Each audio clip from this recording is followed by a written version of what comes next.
Hello, everybody, and welcome back to the Lights Out F1 podcast. I'm Patrick, that's Claire, that's Jakob, and today we have two guests. If you guys want to say your names. I'm Sam. Hey everybody, I'm Alex. Alright, cool. Yeah, you don't really need to talk in the mic like that, it's all good. So we're going to start off with asking you guys who your favorite drivers are and what your favorite teams are as well. So for me, it kind of depends. I kind of have two. Like longevity-wise, like Alonso has always been my favorite. He's just like the absolute diva. And then on that diva train, Verstappen has always been my guy. Oh, I've been following ever since he got in the sport. So It's going to be a long podcast. yeah. So I've been following ever since he stepped in the game. So yeah. So I'm kind of new to it a little bit more. Historically, I'm a big Kimi fan. I think it's pretty cool. How can you hate the ice thing? You know? Yeah. Currently, with the current roster, I do like a little bit of Alpine. I know that sounds weird. That's a weird take, but I like Esteban Ocon. Who else? George Russell's pretty impressive for being. You're just like tall guys. Yeah, I guess like whoever looks like me now. I guess. So you can't hate. Well, you can, I guess. Fernando Alonso is pretty interesting at least on this past season too. So that's kind of like what I've been training. Yeah. And then I also like Bottas. That's dumb. Yeah. Cool. So do you want to talk about your hat a little bit, Alex? Oh yeah, You just got it? Yeah. So I bought this hat recently. Oh, yeah. Yeah. I thought it was pretty funny when I was going into like the background of Kimi and his career, how he was probably one of like the nail in the coffin for bankrupting the team. Oh, yeah. And it was pretty impressive, especially in the comeback of his career after he went on like a little sabbatical with NASCAR and rallying with his brother Randy was pretty cool. Yeah. So I thought it was pretty impressive, and how could you hate a sponsored partnership with Angry Birds? So like, this hat looks great.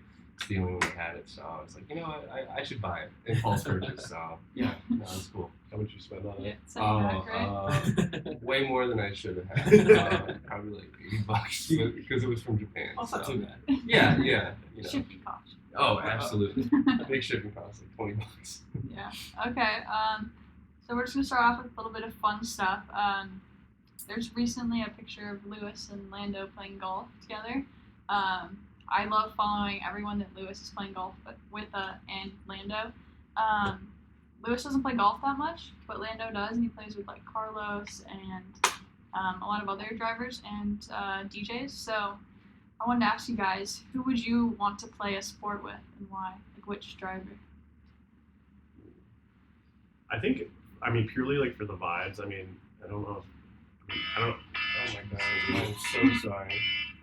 Purely for the vibes, I think It's if we can bring Seb back, I think Seb would be awesome. But out of the current roster, I feel like Checo would be fun to just party with and like play golf with. It'd be Okay. a good time. Oh. There's so many people that seem so fun to hang out with. Yeah. I mean, I could say something like Yuki seems like a great guy He just to do seems like something. he'd be straight up just like Yeah. the funniest guy for no reason. He'd be all over the place. He'd take you to like all these clubs or Yeah. something and be like, "Where are we right now?" He's like, "Just don't worry about it. No, Just you'd enjoy be the asking moment." where is he because you wouldn't be able to see You him. would be able to Yeah. get lost in the crowd. Yuki, where are you? Yeah. No, that'd be cool. I wonder if Sainz has a little kind of skill from rallying like his dad does. So that'd be Yeah. kinda cool Yeah, to he try does. that out. And maybe him teach me how to rally or something because I've always had an affinity with rally driving. Also, that would be my answer.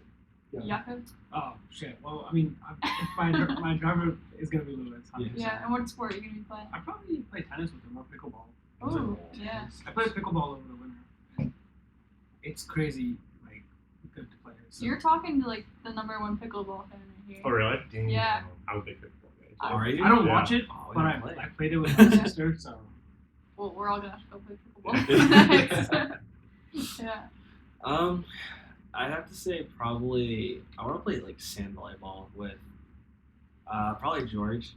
I mean, he'd be the type of guy who takes all the females. Yeah. But, like just like I think playing with like let's say both Mercedes guys. I'd say just all four of the top teams are playing sand volleyball for me. really fun. Yeah. And then just add some. Let's add Toto in there as well. Yeah. Just so we have 10 people. Like that'd be so sick. Yeah. That'd be fun. I mean, I would just love to play with play golf with Lewis and Lando and Carlos Sainz Senior if we can get a fifth guy in there. Yeah. So, yeah. Okay, now getting on to maybe some more serious topics. We want to talk about Jos Verstappen. That man. Yeah. So you're a fan of Max. Yeah. Are you a fan of Jos as No. well? No. Okay. So where do I even begin with him? Like he was arrested and I think in like 90, I don't know. After his career, he was arrested for like attempted murder on Sheesh. on his mother Yeah. for like 3 years. And I mean, just like you can see it like in Max's eyes. He was just like didn't have like a childhood. Yeah. I don't know. I'm not like a fan of Jos, but like he made he molded Max into like a serial winner. Yeah. Mhm.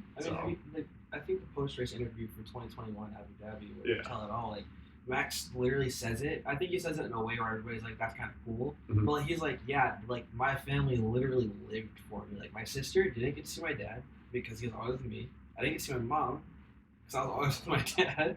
And so, like, my entire family is literally here for me because of my dad. Yeah, I'm not a fan of Jos, so Yeah. I hate him.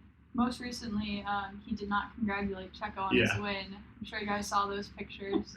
He just like avoided him. I'm like, what? Just be a part of the moment. Like Max literally did a stellar comeback drive. Just celebrate for Checo because like Max couldn't catch up no matter what. No, but he has like a history of it, right? Because Yeah. when Checo won Monaco last year, you had him complaining on Max's website about how the team should have given strategy so that Max could have won. So you can kind of see how like because they've gotten so used to like Red Bull being Max Verstappen racing as opposed to Red Bull racing. Yeah. So you see that it's like you see when he's not used to Max when it's like I'm gonna be salty and shady about it. So So question on the topic of it. You said you've been following Max since he first started. When did you actually first start watching Formula One in general? So I started watching I started watching like really loosely like 2009 when the Braun cars Jensen Button. did the double champions. Yeah. So started loosely, and then as like the turbo era started, I started like a little bit more and more. That makes sense. And you just started this season? No, okay, so I got into it a little bit when Drive to Survive first season aired. So 2018? Yeah, but then I really got invested into it once Sam and I became roommates, and they started kind of informing me a little bit more about That was in the fall of last year? Yeah.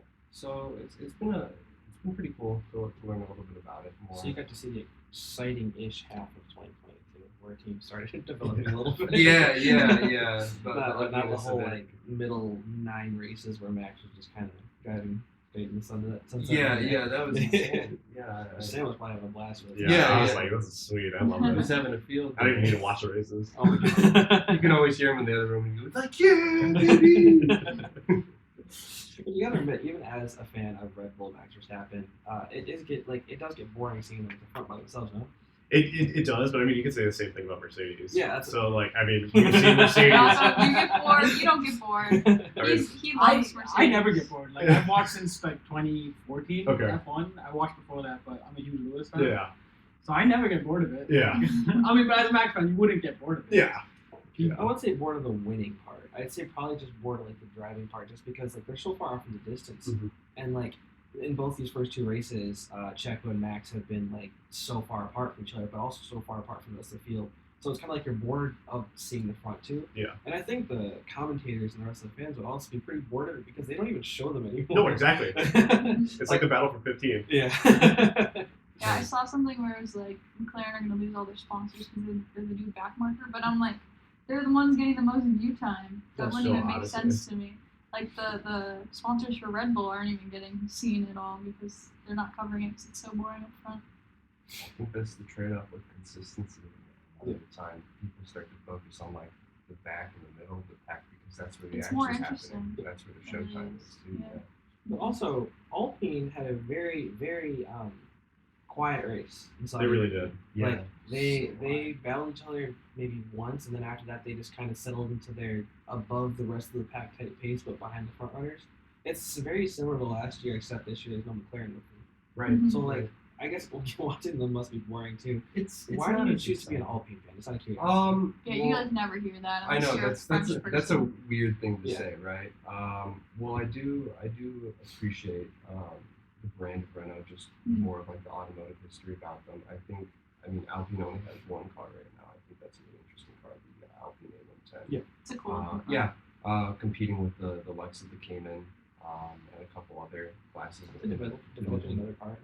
I think so. Yeah, they're working on another thing right now because they need to diversify, and that's like their sports line now. And that's kind of like why I gravitated towards the team initially. But it's interesting because it's like Renault's had some trouble over the years. So part of this rebrand is Yeah. kind of like hoping a lot of the time that they're going to move forward and accelerate, but they've still stayed kind of like in the middle of the pack. So have you at all heard the stories of Renault 2005, 2006, and with Flavio Briatore? Not necessarily. No. Okay, I would take a while to check that out. Might not be as interested. You'll be very invested in it. Yeah. Maybe not as respected of it. That's okay. Yeah. That's okay. That's Okay, fair. so I have a theory. I have a question. I have a theory that Esteban Ocon and Pierre Gasly are the same drivers. Actually, just Esteban Ocon's a little more aggressive. I Right. just want to know what's your take on that. I do not like. There's just like something about Ocon where I just like don't like him. I feel like all the other drivers like kind of have like the same vibe to it, but like I'm just really not a fan of him. Gasly, I'm like, okay, I'm fine on, but I mean, Gasly's hot, I guess. Like all the girls like That's what it's not. He's I good mean, looking too. Yeah, Come on. I mean, Ocon, I'm just really not a fan of. It's kind of interesting to say that. Charles Leclerc, Mhm. Pierre Gasly, Esteban Ocon went to a basketball game. Pierre Gasly posted all three of them. Charles cropped out Yeah. Esteban in the same picture. It's not good for marketing. No, I it's guess. not. He's just trying to break apart Alpine before they start. Yeah. That was bizarre. Super bizarre. But I guess how do you feel about the Alpine driver lineup this year? I think right now, currently, there's going to be something that needs to change, of course, with having a little bit more competitive drivers. I do like Esteban personally as a driver. I think how he kind of entered the F1 atmosphere is admirable. I mean, his family invested everything into him a lot of the time, so he didn't have the luxuries of a lot of other F1 drivers, so you got to give credit's due in that atmosphere. But I don't know what Alpine's next move is going to be, especially after slotting out Fernando because you saw a better opportunity with another team. It seems like one of them is going to have to leave in the next coming season, or we might see something later this season. But I have no clue about the future of that, so it'll be interesting to see what happens. Yeah, I mean, Pierre Gasly's finally being able to prove himself outside of Red Bull. Yeah. So hopefully he turns up some better results for Alpine. Yeah. Or like you're saying, like who knows what they're gonna do? They can't just stay in a midfield when they were showing so much promise last year. Right. Alpine are kind of like a very big anomaly in the sport right now, just because they're probably the team that should be closest to the front pack, but is too far away from the back pack to do anything. No, exactly. And so, and it was like that last year, where McLaren, they were kind of with them, but it felt like with the McLaren Alpine battle, it was either the McLaren's having a problem where they just didn't have the pace, or Alpine's having a problem with reliability. And so you didn't really get to see too much actual wheel to wheel action. A lot of their battling was just like because the other person had a problem. Yeah. And so like now that McLaren's out of the picture, it's like, okay, well now we really have an anomaly here with this one team in the middle of the pack that they're clearly P5. Like they don't have the pace to match with Ferrari, McLaren, or Mercedes, Aston Martin, Red Bull. Quite frankly, nobody has anything to match against Red Bull right now. But they're also far too fast for the likes of Alfa Romeo or Haas. So it's kind of like they're very much stuck in a spot. And I'm kind of curious how this whole development battle is going to go, because they actually have less development time than Aston Martin, than McLaren, than all these other teams that were below them. So I'm kind of curious to know, how do you guys feel about obviously this season we're going to be focused on the second half of the season a lot. Red Bull is probably taking a lot of their time out for the second half of the season. So I'm kind of curious, do you guys think that the teams behind Alpine are going to do a lot more catching up to them, or do you think that Alpine's going to do much more catching up to the front of the field?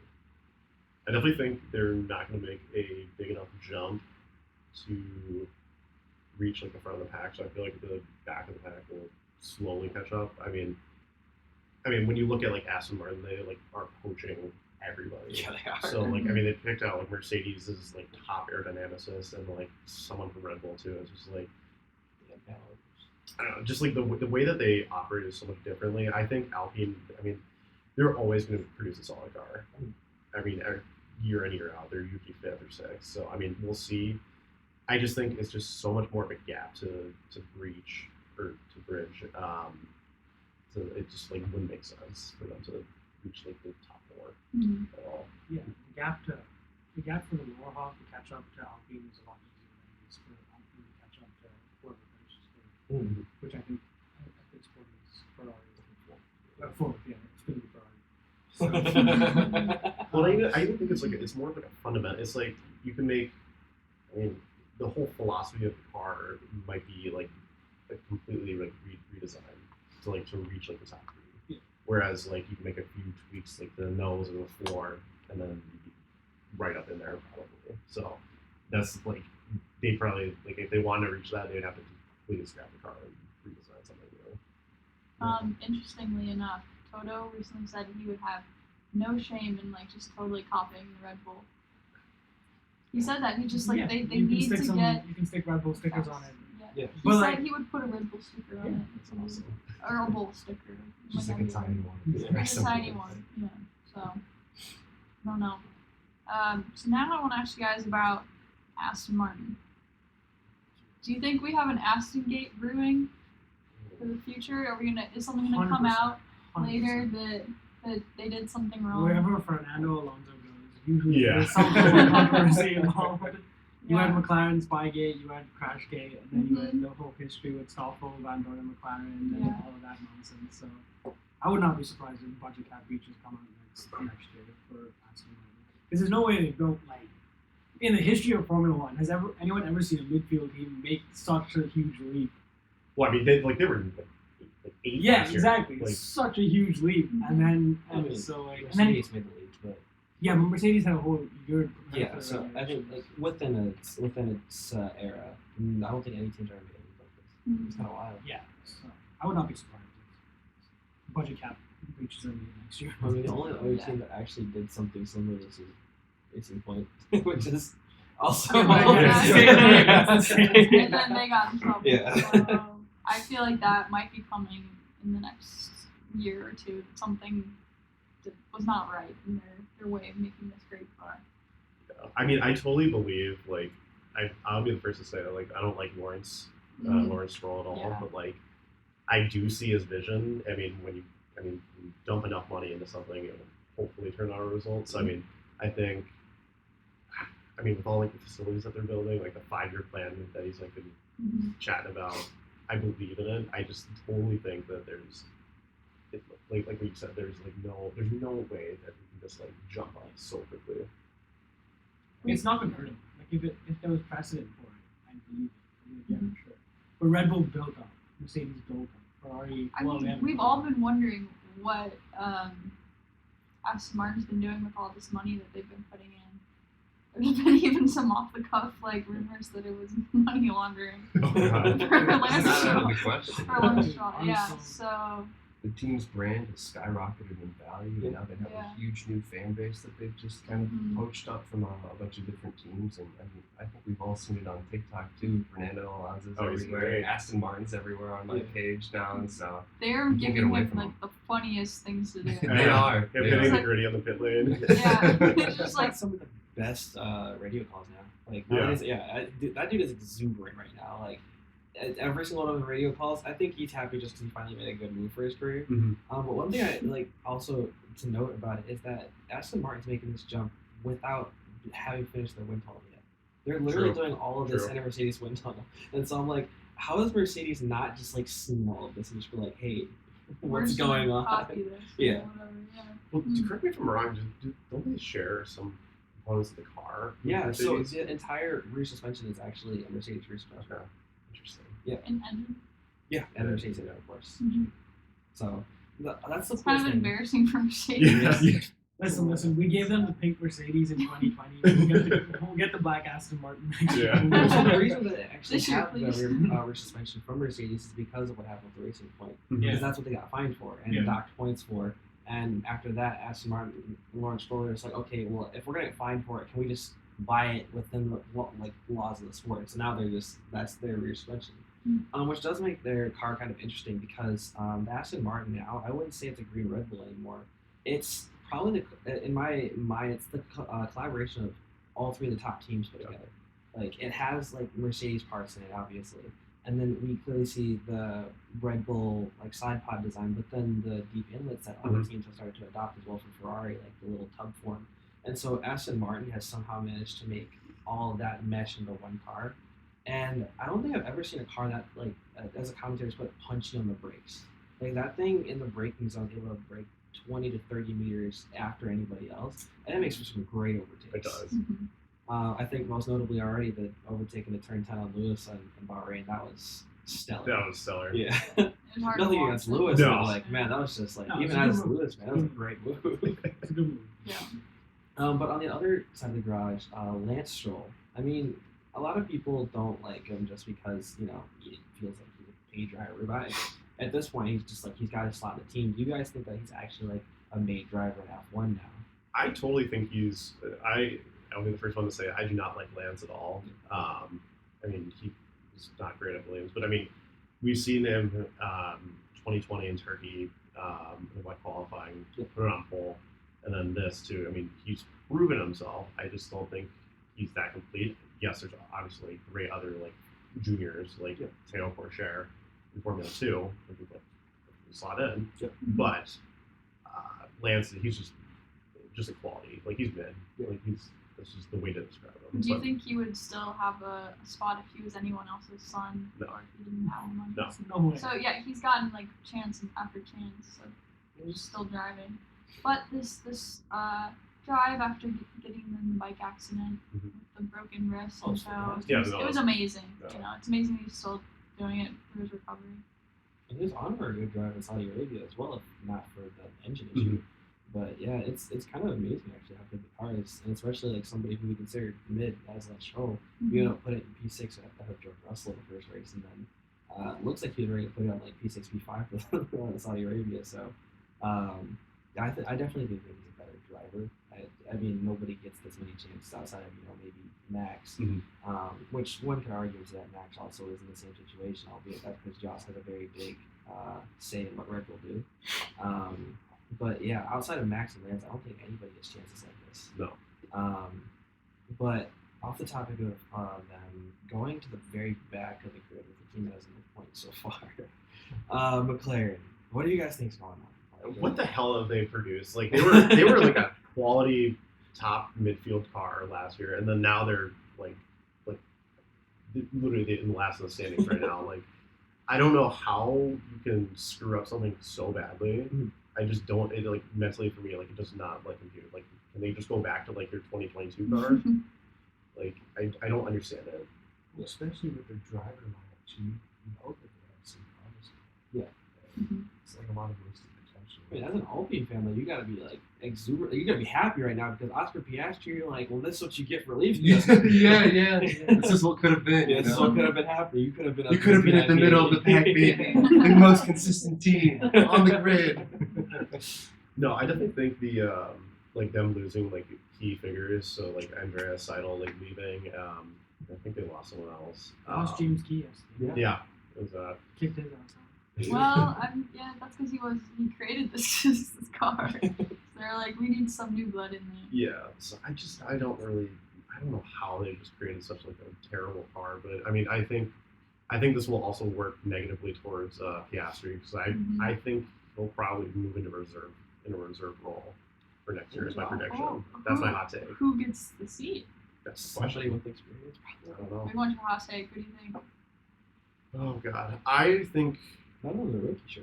I can't really think of any other rookie. The only person I could see maybe moving. Who would want to drive in that I don't know. They could put Mick Schumacher in the seat. Oh, He is I a could see reserve driver Schumacher, for him, yeah. And he does have experience, like 2 years of F1 experience, so it's not like he wouldn't bring anything to the table. Mhm. He has scored points finally, but Yeah, so He I will mean, crash the McLaren. people a lot. It will cost them money. yeah, that's something they can't afford. Mhm. Or even one of the IndyCar drivers. They have like Oh, Alex Palou. true. Oh yeah, it was Colton Herta was the He's Zach. also Zach Brown's a big fan of him. Yeah. Sticking Yeah. in there. Oh, a lot of teams. Picking and marketing with Pat him. O'Ward. No, I don't want to F1 scene. Sorry. It's gonna be Colton Herta or nothing. Colton Herta is infinitely more talented than Pat O'Ward. But he's not a McLaren driver. He is. No, he's not.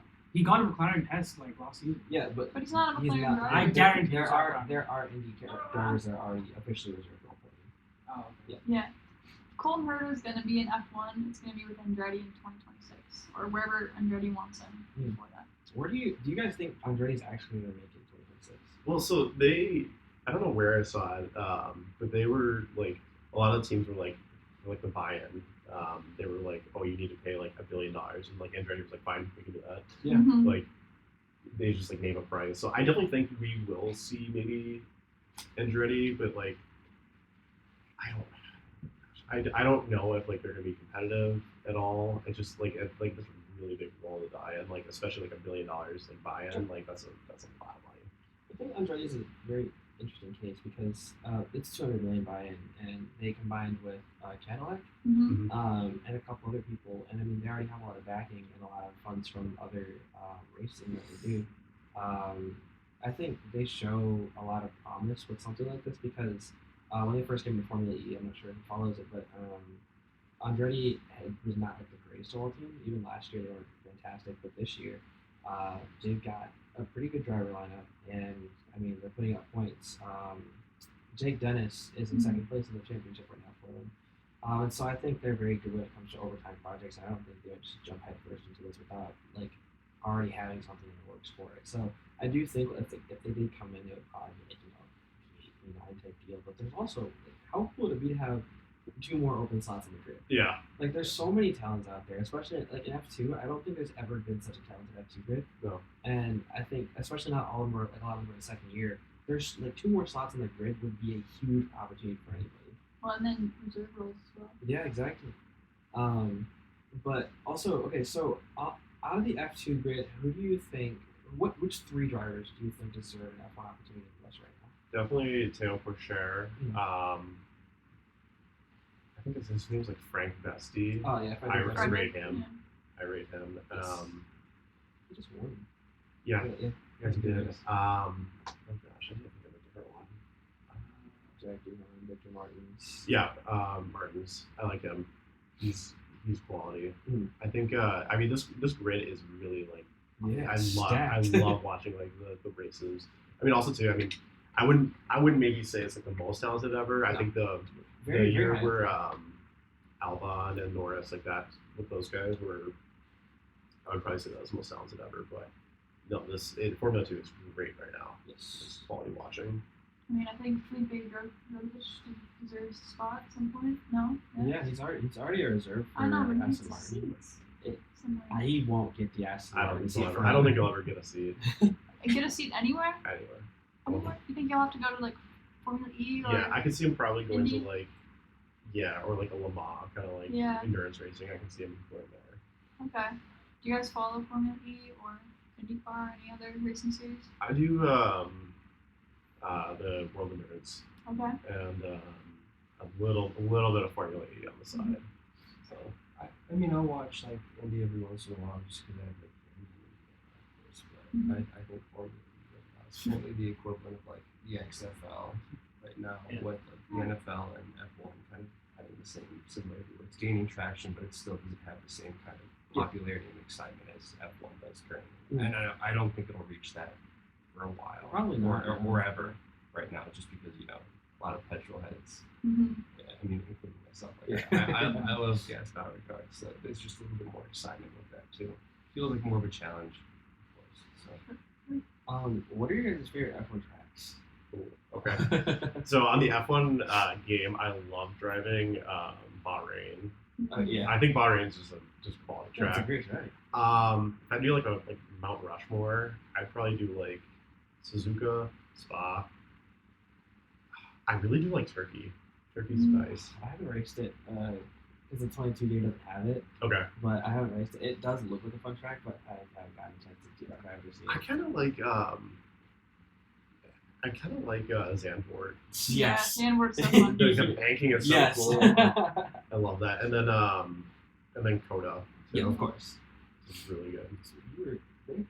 Yeah. She went to Coda last year, and so watching on TV, it was funny watching Max cut out 22 seconds and then finish the race by over 5 seconds. It was frustrating. She had to see it in person. She was just like lap by lap. She kept I saying, was like, oh my god, they're so much closer now. Yeah. Also, like, Carlos went up the hill, and then Just I was like, where did he go? So I couldn't see it because it's like a blind spot from where. that's so tough. They just never came around. You saw him come around after It's everybody. like, You're oh like, my oh God, no. what Listen, happened? if George Russell has learned anything from Lewis Hamilton, it's to pick out a car from the rear.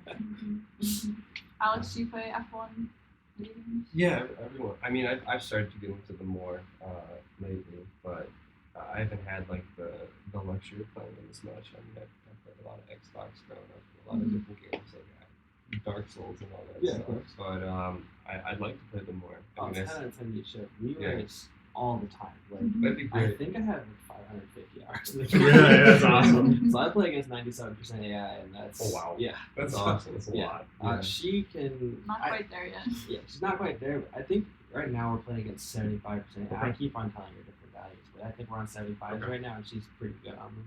You say you don't tell me the real value No, of I the don't. playing That was she's within like a good 8/10 on qualifying most of the time. But what are your favorite tracks? Oh, so currently, what I know from my favorite tracks, I mean, I do like Suzuka. I mean, it's a very unpredictable track from what I've seen before in the past. I do like Silverstone for the heritage before. I remember growing up, my dad always had like a little like Swiss Army knife that had like the Silverstone thing. And I was always like, it's an F1 track, and then I got into it. I'm like, this is great. I love Silverstone. Where races everywhere. Byron is pretty interesting. Byron. Byron. I'm gonna get shit on for that. Bob? Rightfully so. Bob? Bahrain. Rain. It literally spells out rain Yeah. in the second half. Okay, so in the NFL, I am a Miami Dolphins fan. Oh. I don't like I don't like the Miami track, but I just think it's funny that it's built around my favorite. Well, it's football pretty team. cool. It definitely garners a lot of attention. Yeah, This year, I'm not sure. They increased like all the different things that people who actually go to race can do. The teams are now stacked up inside the stadium, and people with club passes can actually go into that area. Yeah. And so that's super sick. And then I think they're also making some slight renovations to the track, but yeah. And then the stadium's also going to have some renovations to it, where now it's going to be a lot easier for teams to start setting up the pit lane next to it. Yeah. So Yeah. that's going to be pretty exciting. It's an interesting track to say the least. How it's built around a stadium. It's an interesting track, but it's a really boring race. Yeah, absolutely. The reason it's boring for him is because Mercedes don't have straight line speed. No. No. Can't throw that at me every time. Did you watch the race? Yeah. I fell asleep halfway through that. You fell asleep after Max. There was no overtaking. There was like the Ferraris couldn't do anything. Yeah. It's like the track is just boring. It's very like There's fake water too. yeah. Oh yeah, It's yeah. just a boring- That's silly. This is where your VIP pass gets I you. think the most exciting part of that race was Mick Schumacher taking himself out against Seb. Mhm. And I was like, why did he was on track for his first points finish in like the 6th race of the season. I'm like, you just wasted it to overtake Seb. Seb was probably gonna let you by on Yeah, this. seriously. But yeah, that was a pretty exciting part of the race. But I think this year, hopefully, it's a bit more exciting. I mean, it's only its second year, so it definitely didn't hit the ground like Saudi Arabia. Saudi Arabia hit the ground running, and every year except for this year has been a very exciting race. I mean, This year, that track is so it's awesome to watch like the driver's perspective. Like, Yeah. Oh my god, it's so fast and flowing. yes. Except for when Mick crashes, but Yeah. that's Saudi. I mean, it is adds to the great. excitement. It It's does. dangerous, but it adds to the excitement. I mean, nothing's better than watching Nikita Mazepin just run it straight into the back of George Russell, so that's awesome. If you can't get past him, just go through him, right? But yeah, so there's also, have you guys ever seen any races in Qatar? 'Cause I think they added that for the grid this year, no? They did Not it in sure. 2021. It was like one of the races before. It was one of the races in 2021 towards the end of the season, where Fernando was on the podium for Alpine. Mhm. Oh, I don't remember the track, but I think I kind of like It's a vaguely very remember like the race. very flat. It's actually a MotoGP track, so Mhm. it's a very flat Okay, track. yeah. It doesn't really have any interesting features to it. It's like a Bahrain track, just Mhm. flat, and like the most interesting thing that happened was Bottas had a puncture, Lando had a puncture, and then Fernando somehow ended up on podium. I was like, oh, And Lewis one. yeah, Lewis won. There you Of go. course, of course. So one track I'm interested that a lot of people like, I think we forget about just in the middle of the season. It's kind of hard to remember. Hungary. I feel like it's like one of the best tracks because Mhm. something weird happens every year on that track. Last year we had a spin to win. The year before that we had Bodas bowling. I mean, like, great track, and like some of the weirdest stuff. He just ran it into the back of Lando, and then Lando Wet weather.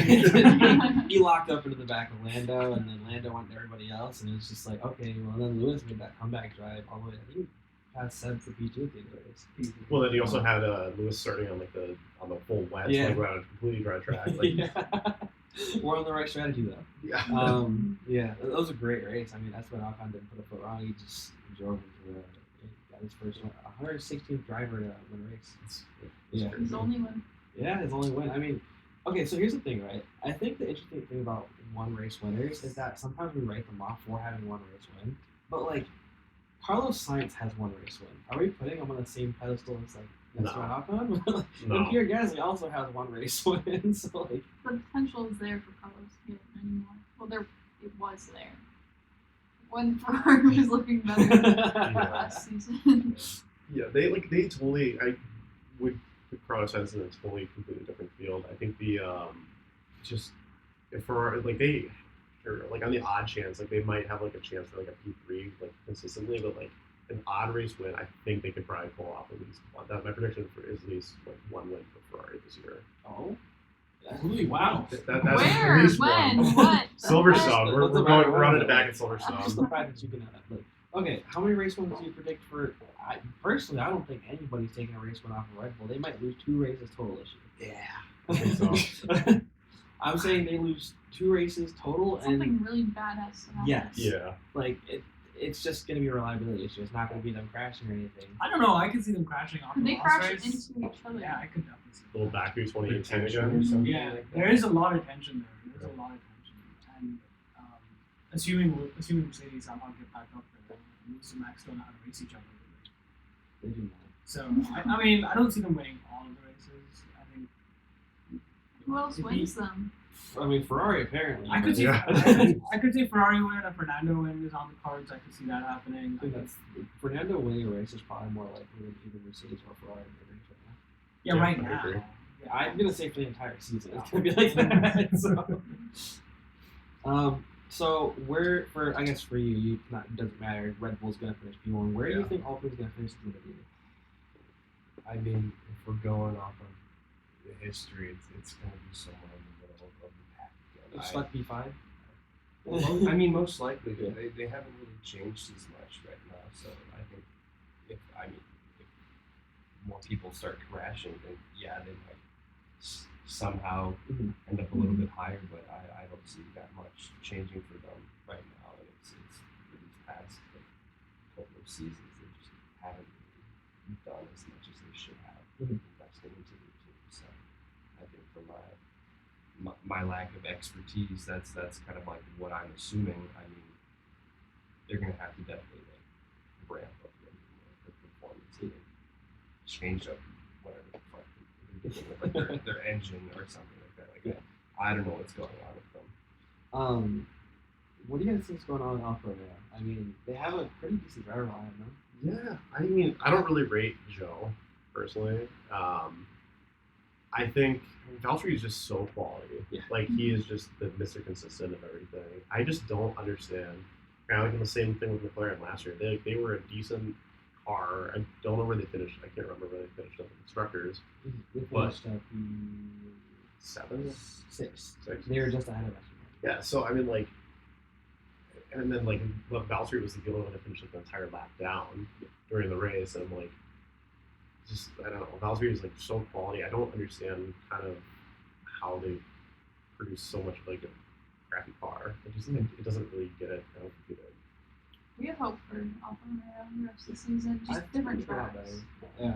Yeah. One interesting thing is that Zhou Guanyu now has 2 fastest laps in his career. Does he actually? Yeah, he got one in Canada last year, and then this year he took the fastest lap at the end of Bahrain. Oh, really? Yeah, and so I'm Didn't kind of score like, a point for either. yeah, he scored in Canada. Canada, Okay. he got a P9 finish, and he also got the fastest lap, which is nice, 3 points. But do you guys think that Zhou's going to put up a better fight against Valtteri this year? I mean, last year like 45 and 8 or something. Yeah, I think. I mean, obviously, like he's like gonna mature into that role a little bit longer. He's gonna mature into that role. But I mean, again, I think Joe will probably see him depart from the grid. That's my take on it. Wow. Is that like a? Do you feel the same about Yuki or? What? Yeah, I think Yuki's Yeah, out you of the think- seat.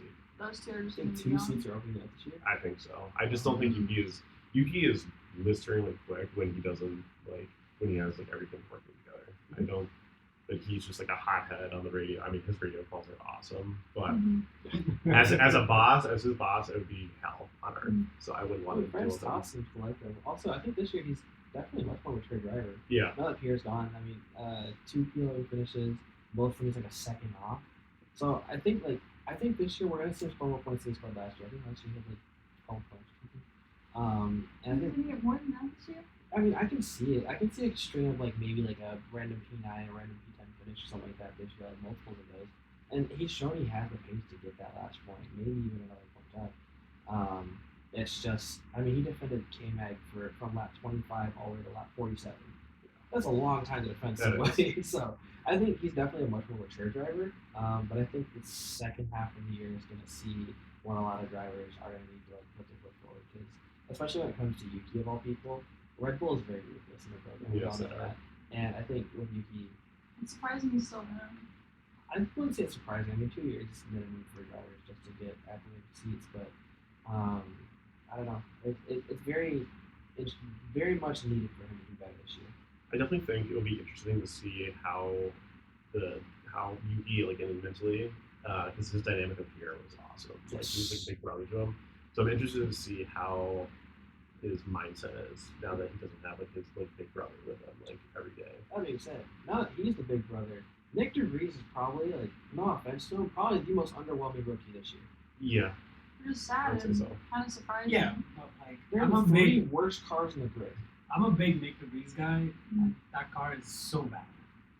The car is a terrible car. Okay, well, just You say the give Alpha him Tower is 10 better than the Williams. No. Do you think it's better than the McLaren? Yeah. No. It's not better than the McLaren. I think It's the not McLaren- better than the no, McLaren? McLaren are not P10 up there, P9. Or at least PP for constructors. Well, that makes one person believe that. But I believe it. As of right now, I think I'm a big McLaren. the slowest car right now I is gotta the admit Alpha that. Tauri right now. The slowest car right now. On pure pace is the Alpha Tauri. And Nick DeVries has had like 3 years outside of that, X amount of years outside of that one.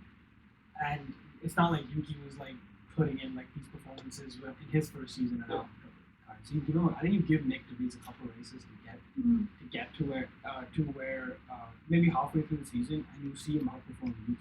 Solely because I think he's only driven Mercedes drivetrain cars, and now he has to switch to a Red Bull powered Honda, whatever. So I think you give him. I think he will eventually outperform Yuki. It's just going to take him some time. What do you guys think of Logan Sargent? Got I mean, got he's- an American on the grid finally. I mean we got an American on the grid. That's all I care about. I mean he is obviously he didn't have like the most amazing junior career. Yeah, he didn't. So how he did he did. get in that fun? I don't know. I mean, Norton is the endorsement for Williams, and they're an American company, of course. And I think Williams is definitely going to do better at exploiting the American fan base than Haas.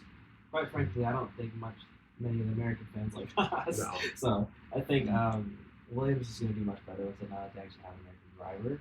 And I also think that Logan Sargent, one of the biggest things about him during his junior career is his qualifying pace. He's known for being very fast at qualifying. And he didn't have the best junior career solely because for a lot of his junior career he actually had to compete with, an Oscar Piastri who was on the rise, whose dad, quite frankly, bought him his wins. Not saying that Oscar didn't have the talent, but Oscar's dad, I don't know if anybody knows, he owns HP Tuners, and if anybody's seen Oh, really? yeah.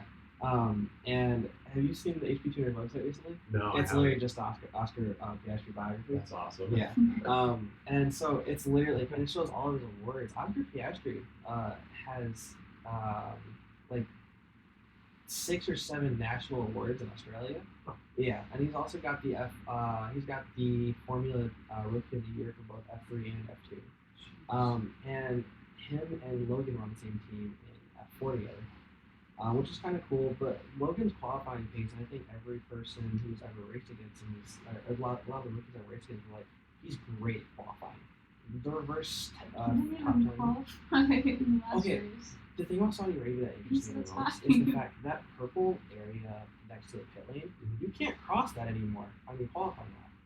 And that was news to me because a lot of people like, because I don't know if you guys saw the radio call, but they're like, you had track limit turn 27, which is the last turn. Yeah. It's like, dude, you can't go off the track in turn 27. There's like that little purple area. It's like, okay, well, but no, he finished P12 in Bahrain. I think it was a pretty respectable drive. We could definitely see James Vall's strategy Yeah. into it. I mean, he's got great strategy in there. And I think it's also great to see Williams. I'm a Williams fan, by the way. Me too. So I think we kind of all are. Everyone is. oh no, they're my primary team. Like, Okay. yeah. There's no other team I support. Like, I'd say I'm probably the most unbiased out of the 3 of us here. Okay. You keep saying that, It's but true. you're not. It's true. Malcolm? He's not. He No. he shits on Lewis and Mercedes any opportunity he gets to do it just because I love And he that. defends It's Red literally Bull just for it. fun. And he defends Red Bull. It's for- just against you. Good. Well, the thing is, like, he asked me, like, okay, like, so we had our predictions at the start of the year, and then we also have an F1 draft or fantasy. And You got Alex in there, I think. Yeah, Oh, just sick. I'm Blue Flag and Bankrupt Lotus. oh, Those are my wonderful. teams. I'm at the top of the table right now. Yeah, I saw Yeah. that. I saw that. And so our agreement was that out of the 3 of us, whoever wins gets to make one of the 2 of us do something on the podcast. Cool. And they can't figure out something for me to do because Yakin's like, I'm gonna make you say Lewis the GOAT on camera. I'm like, I can say it right now. Lewis is the GOAT. I'm just like, there's nothing you can do about it because I don't have a bias against any team. I have a bias against him just because it's funny.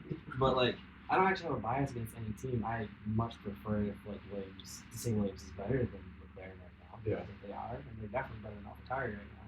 But I think that Williams, like, I think the one that goes up, and the fact that they managed to do better than both McLaren and AlphaTauri, and in some cases Haas, at the start of the season without a technical director or a floor designer for their team, flat out amazing. Yeah. And Logan, I feel like he's just going to get better and better as that season. I think he had the most potential out of the rookies in the career. No offense to Oscar. No, I completely No way agree. you were saying this like weeks ago. No, not You weeks got a ago, but right now. total different view playing Okay, on first this off, I've at never all. been a fan of Oscar Piastri, just because of the whole saga with him. And I'm very happy that he's struggling right now. I'm not gonna lie about that. Like, I hope he's regretting the decision. I'm not. Like, it wasn't worth it. It wasn't worth it. None of that saga was like he'd be in P9, P8 right now Yeah. in the Alpine. He might even be actually challenging better than either Pierre Gasly or Esteban Ocon. But no, instead he gets to sit in P14 at his best. Yeah. That's what happens. You know, drivers make mistakes. You never know what's gonna happen. Oscar Piastri is gonna be like Fernando Alonso. Yeah. Just make mistake after mistake with his team managers. I hope so. Maybe he'll win a world championship. I hope not. I just really hope not. All right, Alex, your thoughts on Logan and maybe Sam if you want to continue. Yeah. So I don't know much about Logan's career, but I think he has been overshadowed a little bit by Oscar and his success. So I think being the sleeper driver that he is, he's a little bit more personally that I can see being exciting as he starts to develop within the team, depending whether or not he stays with your team, and hopefully he does for your sake as well. He could do a lot with setting himself up for success, especially if he's Alright guys, welcome back. Just had a little thing going there, but Yeah, because we're recording at Lake Forest College, so yeah, we had a pub safe officer come by. yeah, so out of the rookies, Logan Sargent, he's the only one to not win Formula 3, Formula 2, or any Formula right now. He's won a bunch of different karting things in the US and a few in Europe, but compared to the other two, I mean, he's doesn't have very much compared to them. So, I mean, do you guys see? Okay, first off, which of the current rookies do you think have the most potential to go far? Of course, you think Nick DeVries is going Yeah, to. I would probably say Nick, but I mean Piastri. I mean, I don't really see Piastri doing too much. Sorry, McLaren fans, but I don't know. I think with the McLaren thing is just Piastri has to compete with Lando. Yeah. Lando's the #1 driver, cut and dry. So I mean, I think really Nick can work that role and work that seat like within the team. So I think that's probably like, and he has proven. I mean, when that step and drive, I mean, we've all seen it like points on like debut, like that's awesome. So I definitely think Nick has some potential. He's old though. Yes, he's 28. Yeah. Okay. I mean, I don't know what the background of Nick's resume looks like. Anyway. So he took 3 years in F3, won it in his third year, but he also had finance problems, so he had intermittent appearances. 2 years in F2, won it the second season, and then you can't go to F2 again after you win. So he went to Formula E, raced there for 2 seasons, and then was in a reserve role last year with Mercedes while he was doing another season of Formula E. Okay, so then He between won in these- 20. And also, Yes. like context, last season he drove for Williams, Monza points on debut, and he's also driven like all of the Mercedes powertrain cars. Okay. For free practice sessions. Also, so he is a LMP2 winner at Yeah. Le Mans. Yeah, he is. So, Yeah, so I think between all the rookies now, I'd say if I'm going off of resume alone, it'd either between Nick or Piastri right now. Mhm. But I do like the idea of Sargent getting into the mix because there's a little bit more of a mystery about how he'll perform as the seasons develop, as this season develops, and as the future seasons to come. So that's kind of like. well, I really think honestly, I would play devil's advocate to that. I think that Sargent is actually perfect for what Williams is looking for. It's like the other stage. I think I was the one trying to tell you that Williams was going to put him in the seat like over a year ago. Oh yeah, so Williams, their first choice was Piastri. They had a loan deal set up with Alpine for that whole saga. Nick DeVries was their next choice. Logan Sargent was their third choice, and he wasn't James Vowell's choice at all. Yeah. If it was left up to James Vowell, I'm pretty sure Vesti would have probably gotten the seat. But I think I said it when we first started. She talked to me about it, and then I like kind of reasoned with it. But I think with James Vowell's in the team now, I think the team's set to grow literally all together. They have an experienced driver, but he's not super old, so he can keep going with the team. They have now a rookie. They also have a very new team principal and a team that's basically building itself from the ground up. And so it feels like it's the perfect place for Logan to be because they can literally all grow as a team together. The thing is, he's not James Vowell's choice. That's true. I think if he doesn't perform this year, you'll see Frederick Vesti get that seat. I don't think it'll happen after one season. I think it will. Just because I think eventually it'll go back to being what Williams is used to being, which is a Mercedes dream team. And because I think Toto Wolff will try and get Oh, also, Frederick Vesti in. Williams have not renewed their contract with Mercedes for 2026 for the powertrains. And they said they're actively in the market for a powertrain for Oh, that's a lot of They'll, crap. they'll end up with Mercedes. Yeah. They're just saying this to get a better deal. If that was true, who do you think they would choose? I mean, probably just go off the best. Whatever team is actually winning, they'll probably go to. This new Red Bull powertrain is going to be. It is powered by Ford, so it won't be Yeah. the exact same people. But I mean, if Red Bull's consistently winning, let's just say they win all the way through 2025, which would be Yago's worst nightmare. I don't know why teams wouldn't look there. Exactly. And I mean, if Ferrari keeps struggling, I don't see why Alfa Romeo. Well, they'll be using Audi engines at that point, but I don't see why Haas would still be using Ferrari engines at that point. Because they've proven unreliable, and why would you want to go with a team that's been unreliable into another era of cars? So I could see Haas switching to possibly a Red Bull engine. Now, whether or not Red Bull's I don't think. I mean, you may want to get Yeah, engines, 100%. but Red Bull is not going to overstretch themselves because they supply Mhm. AlphaTauri, and they probably would be only supply one more Yeah. team or two more teams, and that's pretty much it. I mean, Mercedes supplies 4, so I could see. I mean, Red Bull can probably supply 4. Yes, that's two more people. So you said Williams. Williams and Haas. I mean, you also have to take into account too with like the Haas, where they share a lot of components with the car. They build all their parts in Maranello, where Ferrari's case. Which I think that's one of the more interesting points about Formula One is that a lot of teams are building out of other places. It's expensive. You can't just Yeah. have your own facility. McLaren uses millions to ship their parts over to the facility. Like they build it somewhere else and then ship it back to the facility. That's so much money that they're not getting to use to develop anything. And it's like, okay, well, other teams do this, especially for Haas. They develop their car obviously in the UK, but they still get parts from Maranello. That's also, I think, a knock against McLaren. If you look at like the MPC right now, it's like futuristic. It's using all these movies. If you look like at looking teams Red Bull and Brackley and Brixwood from Mercedes, they don't look like they're not spectacular, but they make their own products. Like, so like, it's so much money that McLaren are wasting, and then that 18 million as well for Daniel is just like down the drain. So and so it's good that McLaren's building their own wind tunnel. Mercedes are going to hate the fact that Aston Martin are finishing their wind tunnel because now I'm deep on everything, but not that they were anyways, clearly.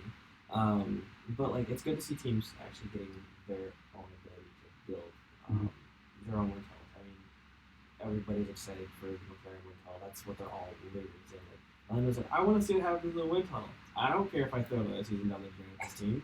I personally wouldn't like to see that, but that's fine. And then Aston Martin, I can't imagine what they're going to do with the new wind tunnel of their own. Like not having to split time with people. It's going to be state of the art too. It's probably going to be the best wind tunnel on the grid, honestly. If they finish P2, less than time for them this after the season, so they won't really make much of a difference after this season. Because then, look, if you think if Mercedes and Ferrari finish before, then that's more qualifying for them, less qualifying for them, for Aston Martin and Red Bull. So. Can you imagine the uproar Mercedes fans will be in if they get P3 2 years in a row? Yeah. That would be awful for them. Team LH is going to have an uproar. Yeah. He's the president of the fan club. Oh, are you? I'm a huge fan. I think he needs to go for Ferrari now. Oh yeah, so you want to talk about where Lewis is going next? Yeah. What do you think? So he's out of the contract this year. Yes. Yeah. Does he stay? Does he go? What do you guys think about him? Then on for the off to say. I personally, if I was Lewis, I think obviously he was chasing Michael's record. Yeah. Well, Michael's record's 7 enough to be. Sorry. So he tied it, but I don't think he wants to. I just like obviously that's not going to happen right now. I mean, with the state of that team, so I think. I mean, you're not going to get a chance for an all. Or Assen. Christian said yesterday. So I think he can stick it out with Mercedes. So I think if you wanted, Gussie will always be Lewis's seat if you want it. I think probably he'll stay another year or two just to give junior drivers or like say like Nick another option, like more time to like mature into it, and then I think he'll retire. So I don't think he'll retire this year. I don't think so. People retire without him. Well, I think they need to sprinkle some like crack into that engine or just I don't know, make it perform a little bit better. Me personally, I don't think Lewis is getting another world championship. I don't think he is. I think he is. This is Max Verstappen fan. I'm not a Max Verstappen fan. I'm just being honest. You're just a hater also. I'm not a hater. It's just like with the current Mercedes car, even with like James Allison coming in, Still we rise. Still we rise. Look, okay, you can see that, but McLaren all they've been doing is falling. Okay, so I don't want to hear it from you. And same with Mercedes actually. I don't defend Mercedes. I agree that they messed up on their. If they stick it out like this, I mean, even with James Allison coming back in, I don't see them just miraculously jumping to the top of the big one. See, the thing is, my brain says stay on Mercedes, just stick it out and see what happens. Like, if you win, you win. You get there eventually.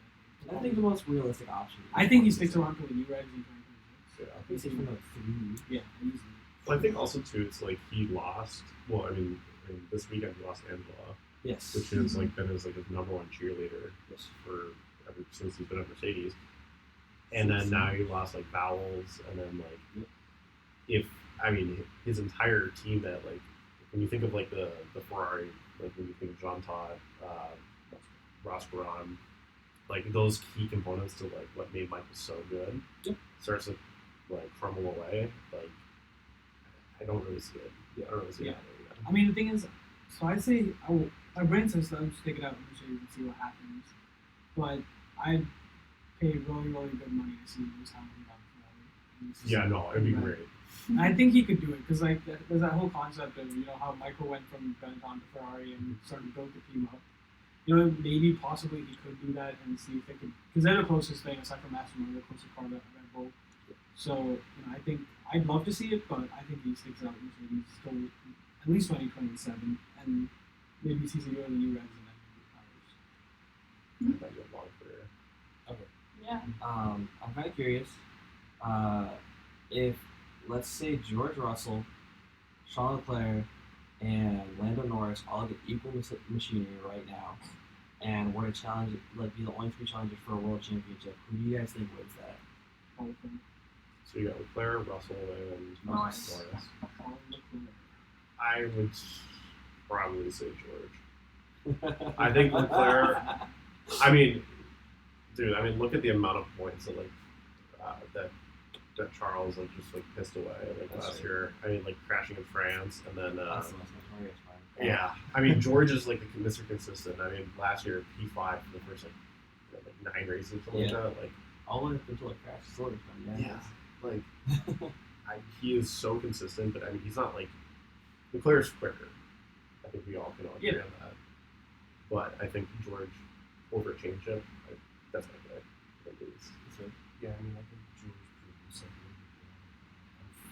Following through with the extra races and Leclerc definitely has a lot of potential there to go quicker and pass a lot of people. But I don't think that he's gonna be able to stay on top. I say Norris. Just put that. The thing is, okay, No. It shouldn't even be on the table.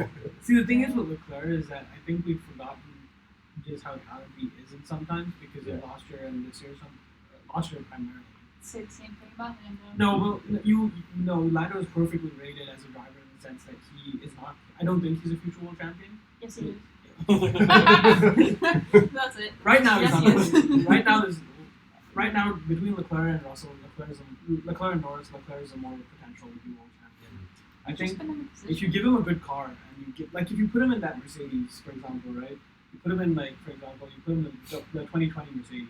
He's easily and you take Lewis out of the equation, he's easily winning that championship by a mile and a half because you've got a good car, you've got a good strategy, you've got a good team around you. Ferrari just don't have that right now. So I think if you insert him in, let's say Mercedes build a championship winning car, you insert him into a Mercedes team with a championship winning car, he wins. Put him next. Let's just say on that team then. Let's take Lando out of the equation. It's George and Charles on the same team, which is your dream team, but by the way. Charles wins. Oh, yes, but let's say Lewis retires. Charles is. I think Charles wins.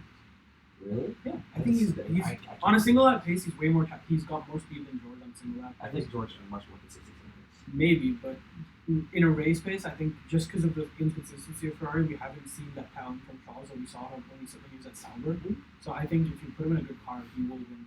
He has the motivation and the speed to get out. He loses his motivation very easily. One thing I am interested about is I guess the big difference between Charles and George coming out of the gates was that Charles came in and everybody knew he was fast. Mm-hmm. Everybody came in, Ferrari's president was like, yo, Charles is the guy I want. And I think the main reason he's their golden boy is because he died and then they're like, we have to get Charles now. Kind of like a dying wish. And it's not like he hasn't lived up to it a little bit, but it's one thing to be touted as fast just because somebody likes you. It's another thing to be touted as fast while you're driving a Williams.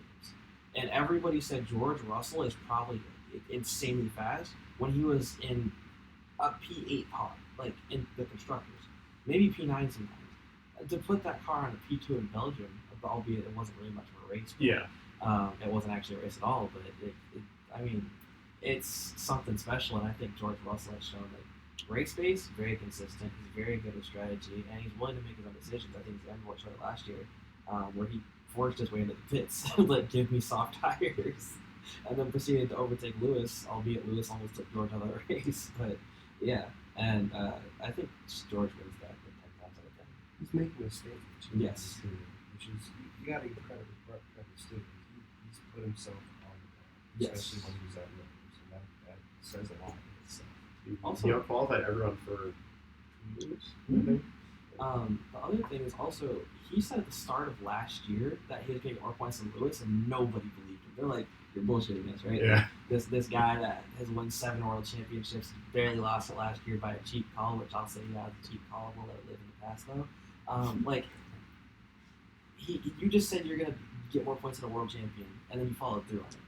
And I don't care about the extenuating circumstances. It's the fact that you actually followed through on it. George Russell, hands down, has my vote for that one. He's waiting for your response. Extenuating circumstances dictate Formula One, so you can't leave out extenuating circumstances.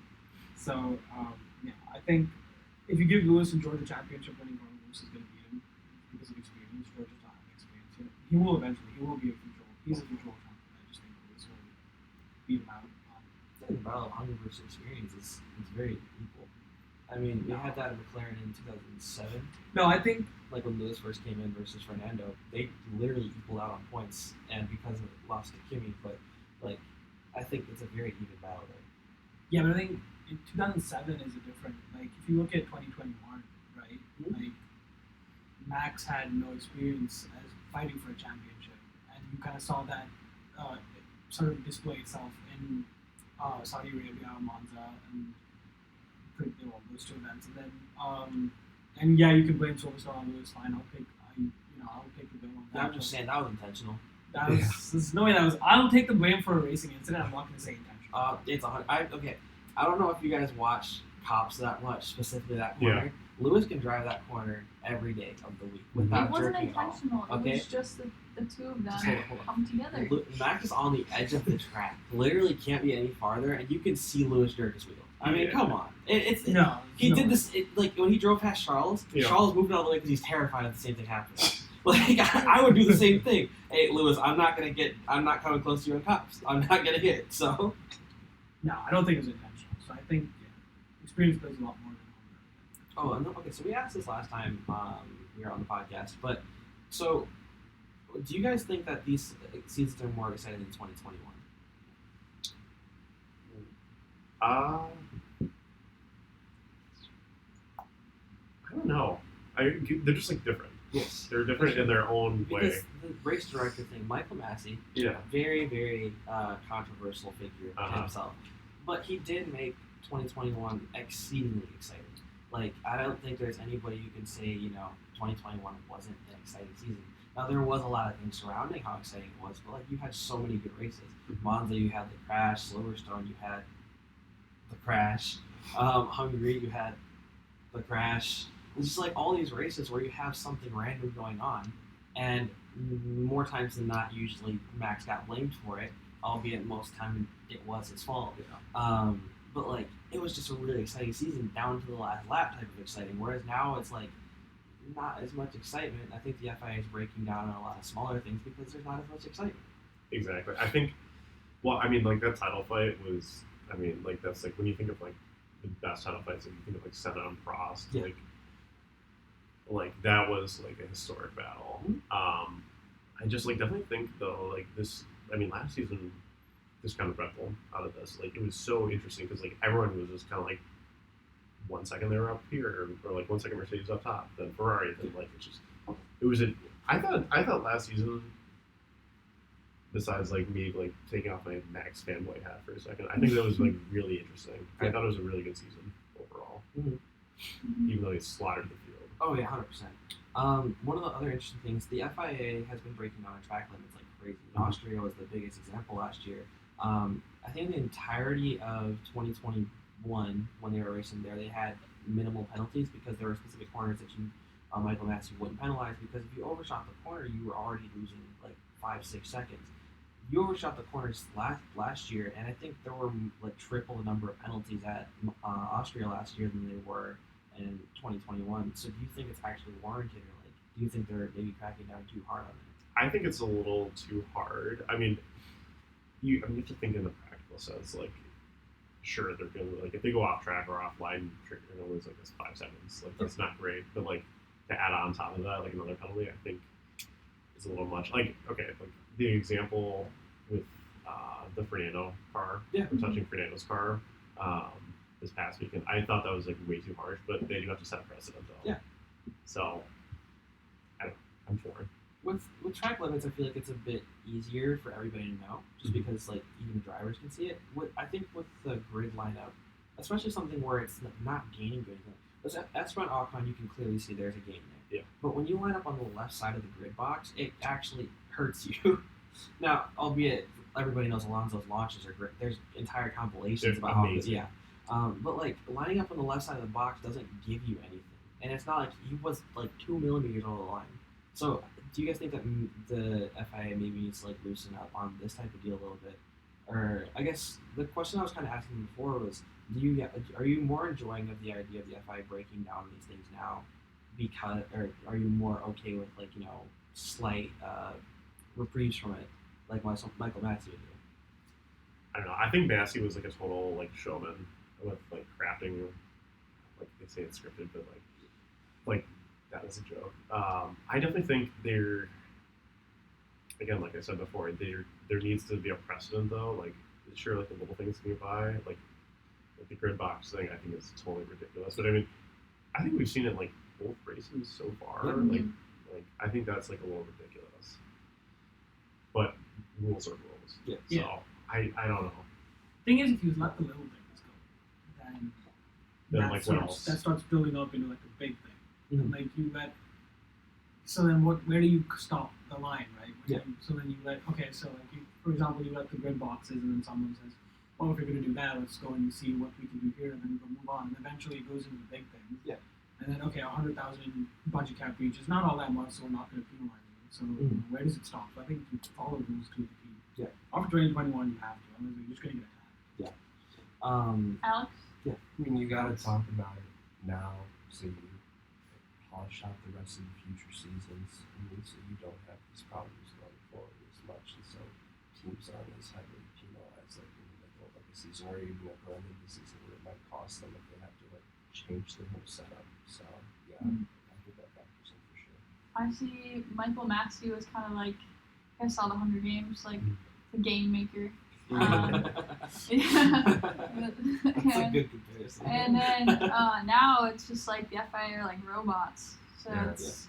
there's got to be some in Yeah, between. and I think that has to be the case, right? Because if you look at other sports, you don't see as much influence. Like, these teams have so much influence on the rules. You're telling me that these like NFL refs don't have Yeah, influence? and the NFL has been a No, I'm huge saying problem.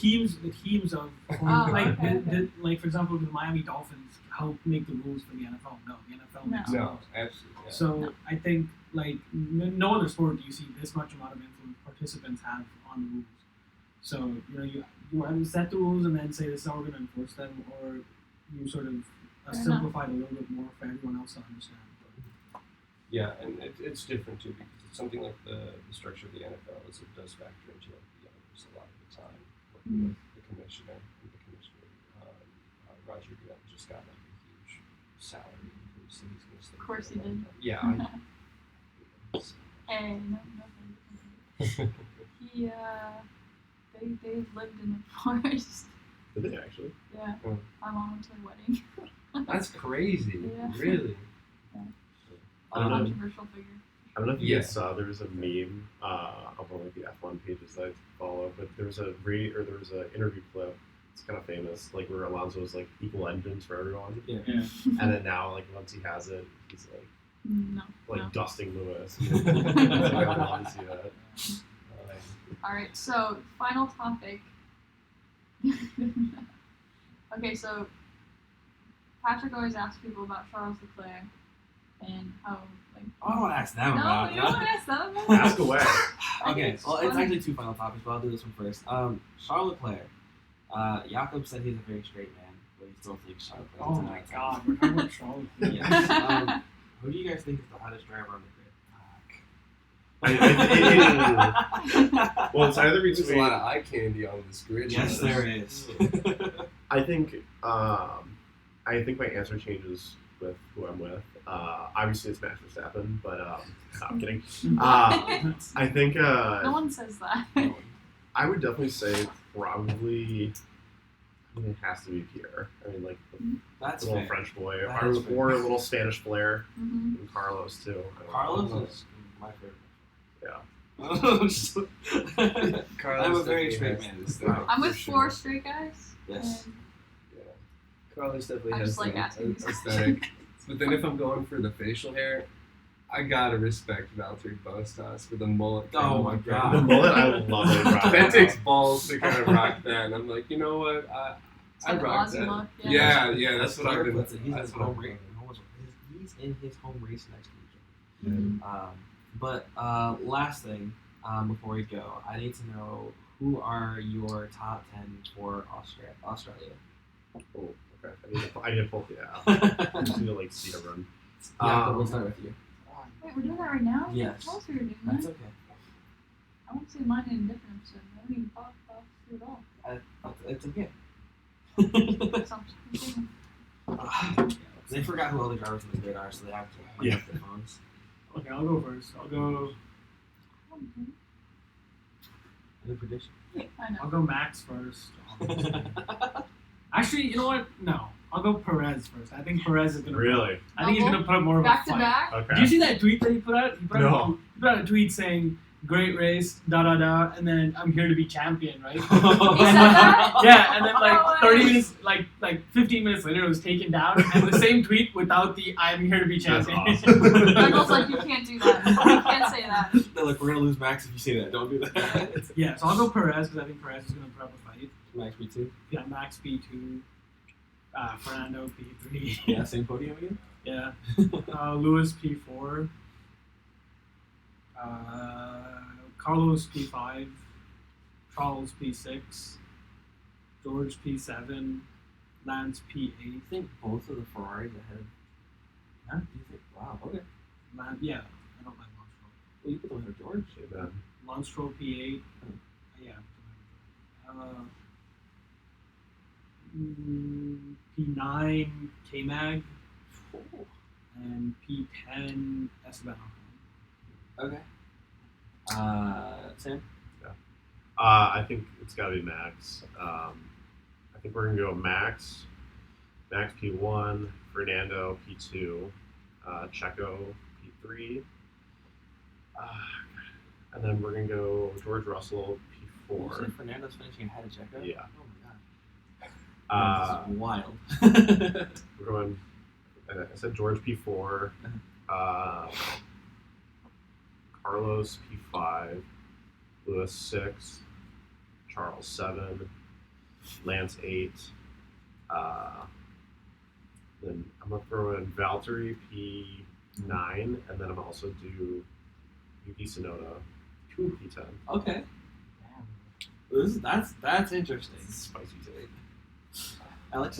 I'm gonna have a little fun with it. Okay. I feel like I'm gonna say Verstappen's gonna get bonked out of the race somehow. Just like, Okay. So I'm gonna say Fernando's gonna be number 1. Oh. He's gonna win in Australia. Wow. Yeah. This is- Wow. Hot With my Infinite novice When we're checking assumptions. To be fair, I'd say Checo would be number 2 on that. Okay. But then it would be something like. he's not far off. Max did retire last year. That's true. He also number retired from 4 Bahrain. I'll say Russell's number 4. Sainz is number 5. Hamilton's number 6. Okay. My nitty gritty. Yeah, the nitty gritty. I'm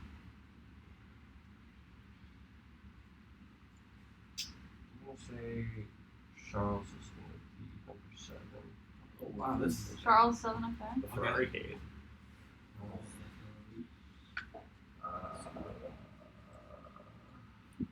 I'm gonna say 8. We're gonna put Ocon in 8. okay. Okay. And then 9. I'm gonna say. Did I say Stroll? Nope. No, I'll say Stroll. And then for my boy, I'll say Valtteri Bottas 10. All right. There we go. Before Claire's, I'm gonna do mine before Claire's because Claire's is something else. I'm gonna say Checo P1. I'm gonna say Max P2, Charles P3, Fernando P4, Lance P5, George P6, Carlos P7, Lewis P8, What the hell? Bottas P9, Albon P10.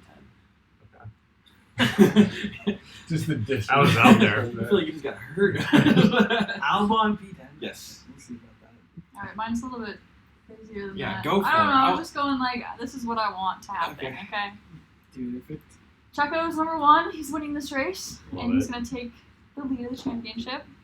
Fernando's taking P2. okay. Another third consecutive podium for him. Stroll on there with him. Whoa. Aston Martin double podium. Whoa. Wait, where'd you have Max then? Max Not is in not finishing. Oh, we're getting too wow. close. He is not finishing. Something's happening to him. I did not call it a hit, but Okay. Russell P4, right ahead of Lewis. Okay. That just seems to be how it's happening. And then I want Valtteri to be P6. Jeez. I just want him to have a comeback, even though he finished last in the previous race. Then Norris. Jeez. Oh my god. Yeah. Oh. You're out of the box. I don't know. You never know what could happen. And then you got the Ferrari right behind them. You got Carlos, and then Leclerc, and then K-Mag for P10 again. I think you put K-Mag on P10 all 3 races. And I got half of it right. 1 for 2 right then. Yeah, I guess that's true. Yeah. All right. Well, that is that's a pretty wild end. Hey, But we'll see right after that race how you're feeling about my prediction. yeah, Lando's gonna be 10 places down from where you have him. P17 would be lucky, okay? So, Yeah, and this is a hope right now. Then this is faith. yeah, You're on prayer for McLaren right now. All right. someone's got to put good vibes out for them. Well, that is all we have for you guys today. If you stayed to the end of the video, let me know what your favorite place in Australia is. Who has a favorite place in I'm Australia? sh- You've never been it's, there. it's an open question. Melbourne. If they do, then. Queensland! Queenslander! But until next time, this Lights Out F1 podcast. Slice out and away we go. We gotta get an actor.